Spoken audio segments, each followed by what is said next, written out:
Maswerte nga po tayo ngayong umaga dahil kahit gaano siya kabisi sa kanyang pag-iikot po dyan sa Maynila ay napagbigyan niya po tayo dito sa programa. Kasama po natin via Zoom, Manila Mayor-elect Isko Moreno. Good morning po, Mayor.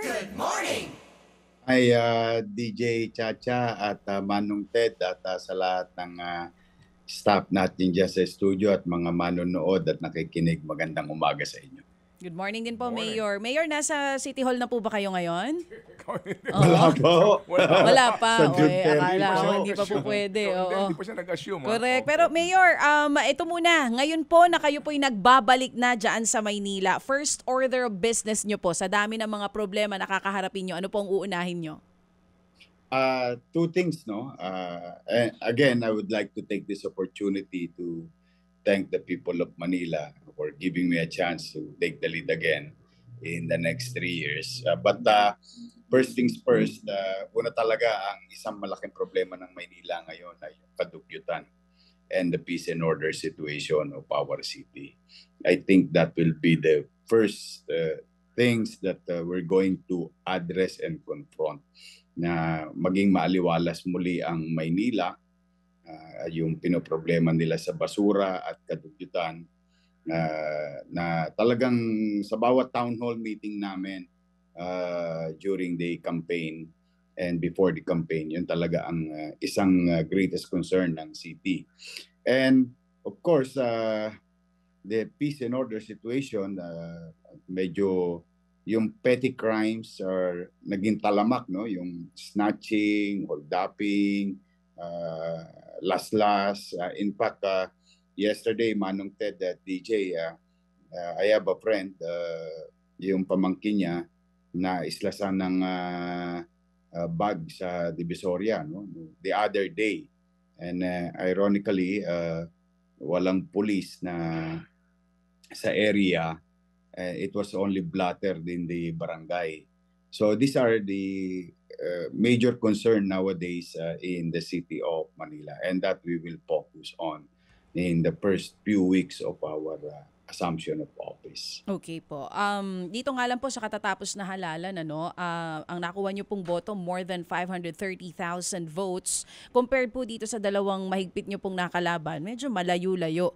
Ito pong mga nakuha niyong boto dyan sa Maynila. Were you expecting this, Mayor, na ganito kalaki ang magiging lamang niyo kay Mayor Honey Lacuna? We were surprised, no? Siyempre, alam mo, mahirap lumaban sa incumbent, especially kung re-electionist. No? The resources of the city government can be utilized in their favor.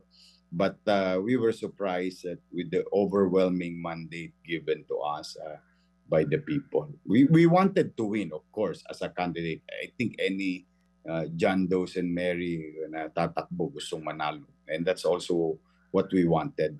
But Chichi and I, we were overwhelmed by the great majority of the people of Manila opted to elect us. Oo, you were surprised. Pero Mayor, paanong panunuyo po ang ginawa nyo sa mga taga Maynila? Bakit ganito nga kalaki ang nakuha ninyong boto? Well, one, we went to the old ways,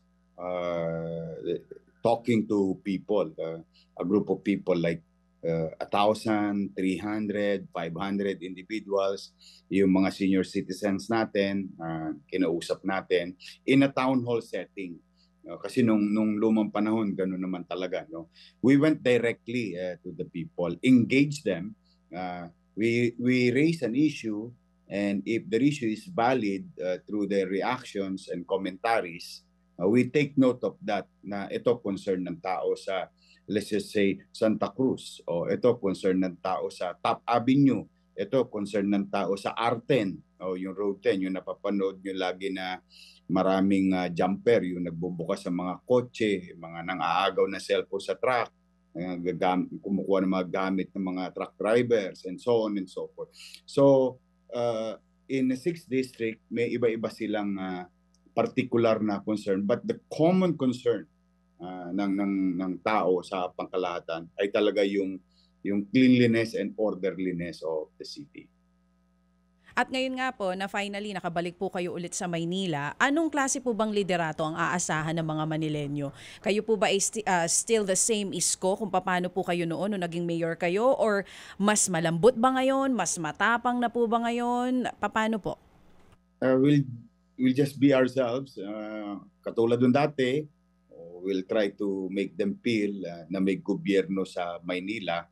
And I made a commitment that sabi ko nga do sa entablado, no, ibabalik ko sa kanila ang gobyerno sa umaga, sa tanghali, sa hapon, sa gabi, hanggang madaling araw. We'll make them feel that there is government working for them. At yung kapanatagan, I think that's most important thing across demographics, no, mahirap, middle class, mayaman. That yung peace of mind is mahirap ma-achieve yun, but that is, I think, yun ang hinahanap ng tao, na magkaroon ng kapanatagan sa Maynila. So, kung ano yung nakita nila dati, at yun ang nagustuhan nila, we'll continue to do that and we'll try to innovate and adapt to new challenges in our city. No?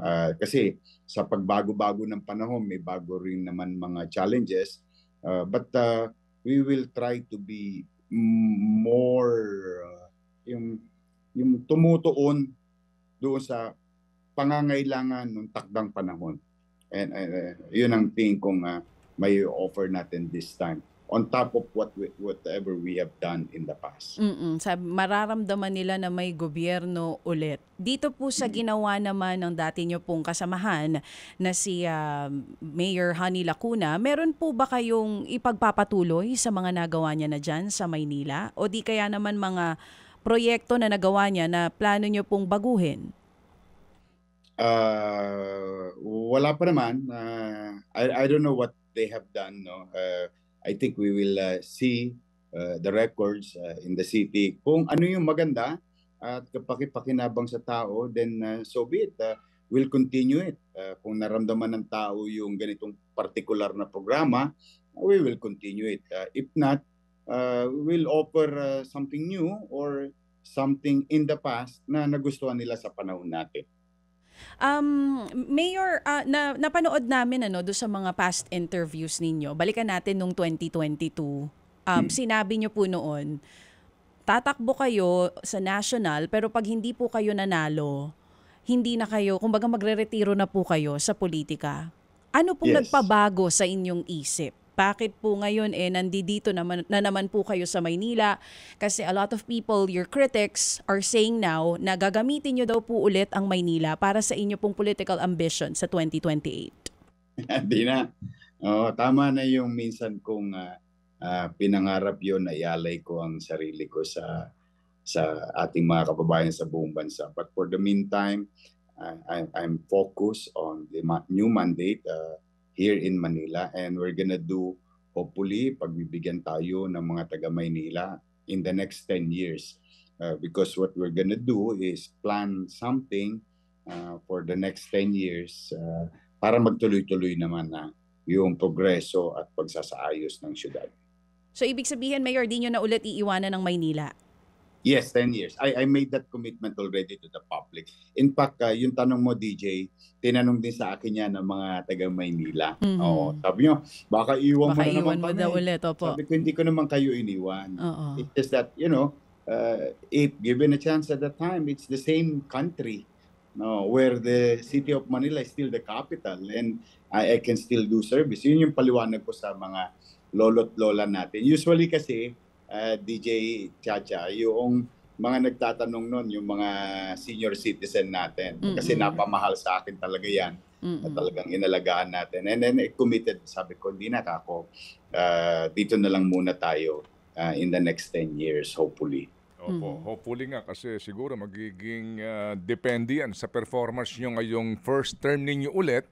Diba, sa inyo pong kinabukasan sa 3 years from now, sa usapin po ng re-election.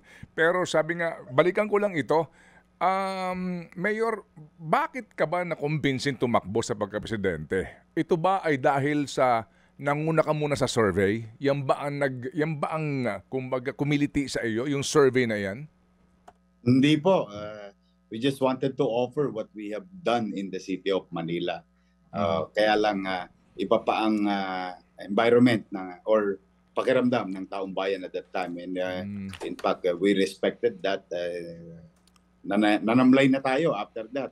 Tumahimik na tayo until that there's an incident in Manila that nag-clamor yung tao. Naalala nyo yung nag-viral na yung bumalik ka na. It came from the people. Sa may Antonio Rivera nangyari yun. Opo. Sige, so Yorme, ano leksyon mo doon nung nagdaang 2022? Kung meron ka bang leksyon na natutunan doon, Mayor? Meron naman. One, you don't react on things and make it personal. Kasi meron din naman akong pagkakamali noon, Manong Ted. May nangyari, then I reacted emotionally and brought it in the campaign. I think that is one of the lessons in 2022, which I brought it here in 2025 election. Napansin nyo, Manong Ted, hindi na ako halos nagpa-interview. Dumiretso na lang ako sa taong bayan. Doon na ako nanagot sa taong bayan, in a town hall setting. Ano yung nangyari na yon, Mayor? Ano po yon? Yung kaninyo na isa sa mga pagkakamali ba? Ano po yon? Yung mag-react ka sa isang sitwasyon and you brought it in the campaign. Kailangan talaga mahaba ang pasensya mo pag kampanya. Opo, sige po. So Mayor, ang inyo po yung pinapangako, ibabalik po itong kaayusan at yung peace and order sa Manila. Nangangahulugan ho ba dyan, Mayor? Kayo po'y hihingi po ng pagpapalit sa inyong Manila Police District Head? At kung sino po yung nandiyan dyan ngayon, we will look at it kung sila ba'y epektibo.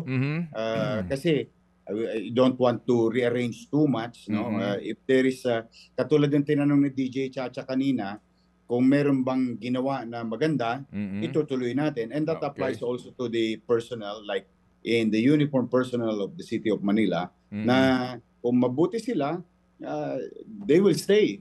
If not, they are not effective, they have to go. No ifs, no. Wala na no ifs, no buts na yan. Basta lahat ng palpak, hindi naman pwede natin maisama yun, pagpatuloy pa. Opo. Yung pong pinuno ng Manila Parking and Traffic Bureau, ito po, sino ba ang kasalukuyang pinuno po nito at ano pong balak nyo dito? Ay yung may pinalitan po nila yung dati kong nilagay, tinanggal po nila yon. At and the rest is history in the case of traffic management in the City of Manila. Meron pong claim kasi, Mayor, na during the past administration, ito ho ngayon, kasalukuyan pa rin po nakaupo nga naman dyan, na talagang ang problema po dito sa Kutungan, lalo na ho itong mga bumabiyahe ng mga gulay at produkto dyan sa Divisoria, ito pong Manila Parking and Traffic Bureau ang claim dati, mga tao nyo po itong responsable sa Kutungan. Opo. Pwede ho bang kalaruhin nyo lang ho ito? Kasi ngayon, mukhang nabawas-bawasan daw ho naman ito, pero yung iba po talagang wala na silang magawa. Tuloy-tuloy po ang Kutungan diyan po sa area na dinadaanan ng mga trucks galing po ng Benguet. Yes, in fact, Manong Ted, if I remember it right, during my time, I think the governor of Benguet went to me and thanked me about how we allow and manage the truckers coming from Vizcaya, Isiha, Benguet, Kalinga. Lahat yan bumababa talaga sa Maynila sa gabi. And second, yung Kotongan talaga nung araw, one strike policy kami. For so many instances, Manong Ted, even the truckers in Ross Boulevard, nagtatago kami sa mga kotse, nagpapalit ako ng kotse at 1 a.m., 12 a.m., binabantayan ko yung kalsada at nakakahuli talaga kami, actual, and they get fired instantly. Ganun din ang mangyayari ngayon. Basta sila, kung ano man yung ginagawa nila sa kasalukuyan, meron namang mananagot dyan, But under our watch, no ifs, no buts. We will fire them and we'll file charges. If there is complaint, especially wag mo silang mahihiya sa atin.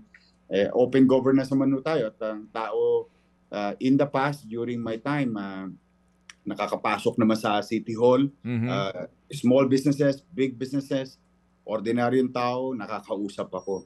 And to add into that, even my social media, no, Manong Ted, marami ako dyan na yung what you call PM, yung private message, sinesend sa akin. That will be active again upon June 30 na yung mga messages nila. We keep it to ourselves and we make it as an intelligence report coming from the citizenry and we hide their identity. And so it's very useful. Nagamit ko ng gusto yan. Kaya hindi nila ako natutulongges ng mga taga City Hall or sino mga enforcement unit, whether in a civilian form and uniform personnel. Sige po, sa magkakaalaman tayo, Mayor, kasi nga, ito ho ang isa sa mga frustration nga sa kasalukuyang administrasyon na yung mga trackers mismo, walang access dito po sa city government and then dumadaan pa po kay Secretary Abalos that time kasi nga ang kutungan through GCash na, sa pamamagitan na po ng ng electronic transfer sa mga e-wallets na ito. So ngayon nakikinig ngayon sa atin ang Trackers Group. Ano po ang inyong mensahe sa kanila, sir? Dito po sa walang tigil pa rin na problema ho ng kutungan diyan po sa Divisoria area.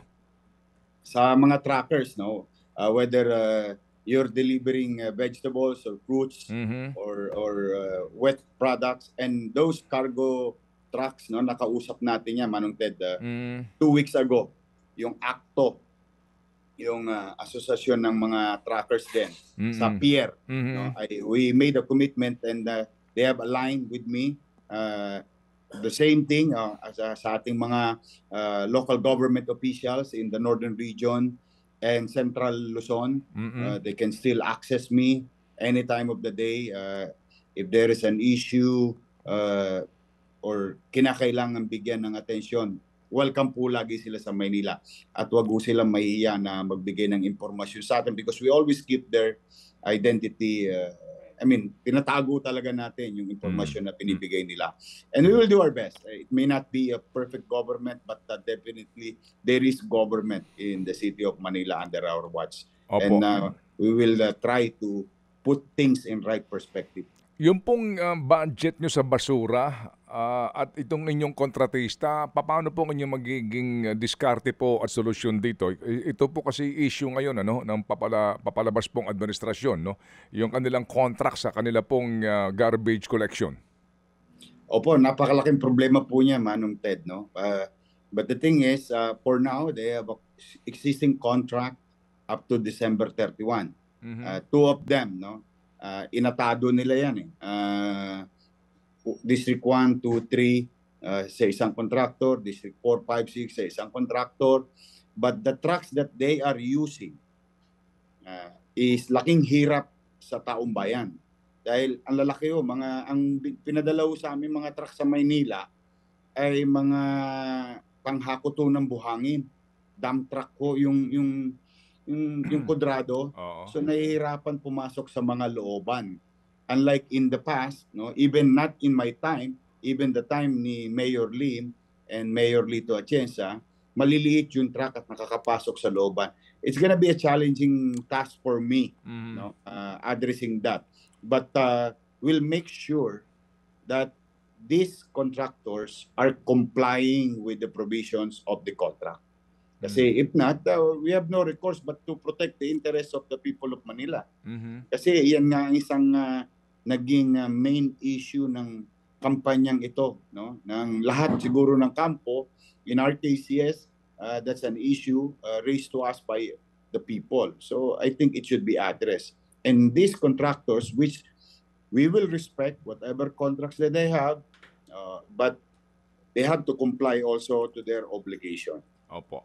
Ito pong ngayon, may mga kami dito, comments at feedback na itong mga homeless ng ating mga kababayan hindi ho namin malaman kung talaga bang mga homeless po sila. Pero ang dami po nito eh. Dito po sa may bandang Quirino Avenue, sa ospital Nino, po, yes. dito Tama. po sa may ospital ng Maynila, napakarami pong mga nakatira sa gilid ng kalsada. Ano daw pong balak nyo dito, Mayor? Actually, Manong Ted, very specific yung sinabi mong lugar, no? Kanto ng Quirino Rojas Boulevard, Mm. Quirino MH del Pilar, at saka malaking portion ng Rojas Boulevard. Actually, hindi po sila homeless. Sila po ay nakatira sa community ng Adriatico near Quirino. Mhm. May isa pong community doon na nandun yung may mga individual based on our initial report. May mga tolongges na naman na ginagamit itong mga batang ito na nilalatag sa kalsada for their mga, alam mo yung parang mga gang eh. Mhm. We will look into it, no? If they're homeless, then we'll address them based on their status. But if it is being utilized by some unscrupulous individual, will apprehend those leaders or those individuals using these kids. Marami po talaga, nakikita ko rin po yan araw-araw.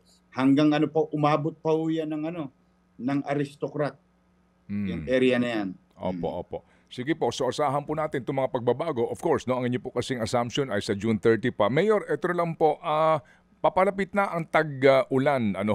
Ngayon pa lang po itong ilang taga Maynila nagsasabi na wala silang makita, naglilinis ng mga estero ngayon dyan. So asahan na rin po natin, nalulubog na naman po malaking bahagi ng Maynila. Meron ba ho kayong plano sa flood control, flood management?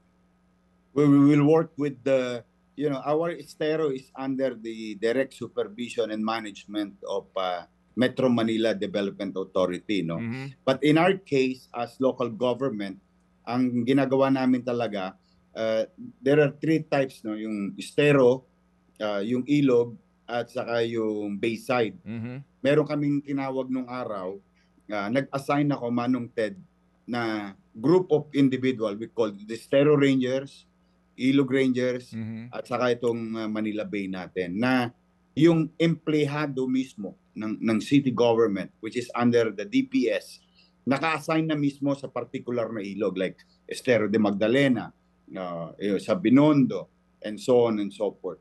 Meron no tayo, and we will continue to collect whatever solid materials floating in our ilog and river.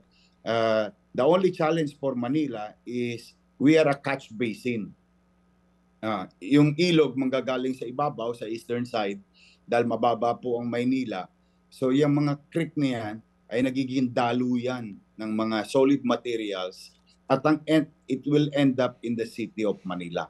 Now, in the case of City of Manila, meron naman kaming mga flood control area na under the management and supervision of Metro Manila Development Authority, and we will work hand in hand with them.